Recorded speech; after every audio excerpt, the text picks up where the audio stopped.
এই মাঠে একটা পোলট্রি ফার্ম আছে, থাকাকালীন ওখানে মেয়ে যায়, ওখানে পুকুর আছে, পুকুরে মাছও ধরে।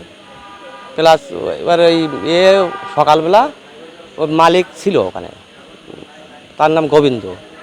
ওখানে থাকাকালীন ও বললো তাহলে আমি ভাত খেয়ে আসি, নিশা তুই এই জায়গায় দাঁড়িয়ে থাক, কি এই জায়গায় কাজ করে একটুখানি।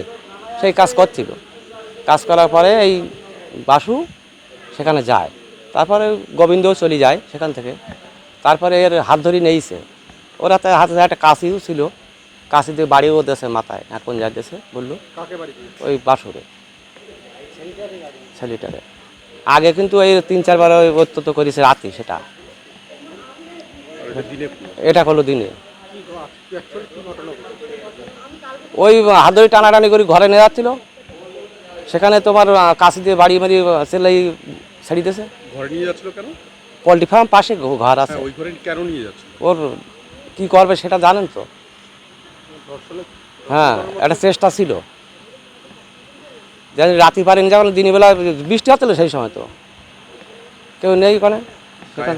হ্যাঁ, গায়ে হাত দিয়ে টাইম নেইস তো, কারণ না ছাড়তে পারে কাশি বাড়ি মারিচ্ছে। হ্যাঁ, কাশি দিয়ে বাড়ি মারি চলে গেছে। তারপরে পাশে বললো, তারপরে ওর বউ এসে আমার মারিছে, বলছে তুই তুই মাঠে মাঠে থাকবি কেন? তা মাঠে থাকবে, তার কাজ নেই, তার ঘাস কাটা এসব কাজ করবে তো। বউ এসে মারিছে কানে, কানে লেগেছে, যন্ত্রণা করছে। বউ মেরেছে উল্টে, হ্যাঁ। এবার এসে আমি শুই রয়েছি, আমার তো কি বলছে এরকম বৌদি মেরেছে আমার।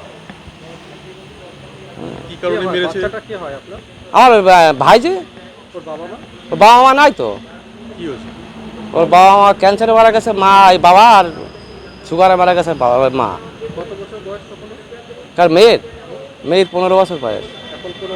হ্যাঁ, ও 5 বছর আগে মারা গেছে। হ্যাঁ, আমাদের কাছে এখন বাবা মা সব আমরাই এখন।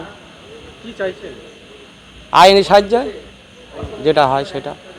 কে হয় মেয়ে আপনার? কে হয়? আমার ভাইজি, আমার মেয়ে এখন বাবা বলি ডাক।